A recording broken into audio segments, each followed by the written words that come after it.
The true story of Theodore Edward Coneys, the Denver Spider-Man.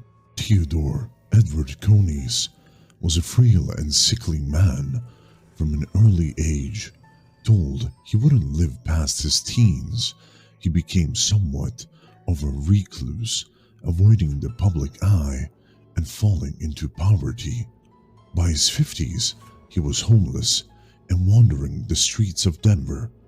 He had once known a man named Philip Peters, an elderly, retired railroad auditor who lived with his wife. Coneys hadn't seen Peters in years, but in September 1941, desperate and starving, he decided to visit his old acquaintance. When Coneys arrived at the Peters home, Philip was at the hospital visiting his wife. Finding the house empty, Coneys discovered an unlocked door and let himself in. That's when he made a fateful discovery, a tiny, almost forgotten crawl space above a closet.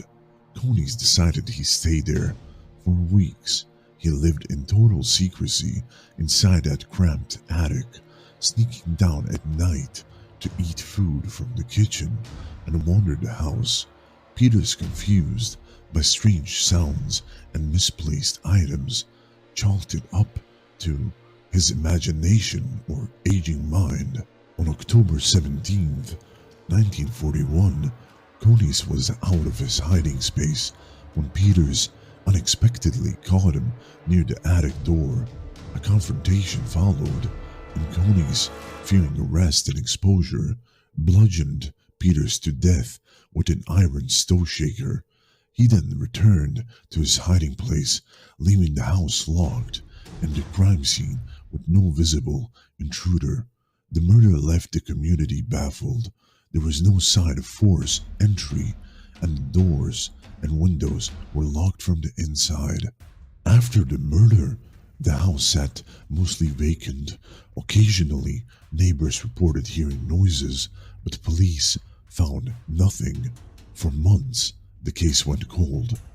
Then in July 1942, someone reported seeing movements inside the supposedly empty house.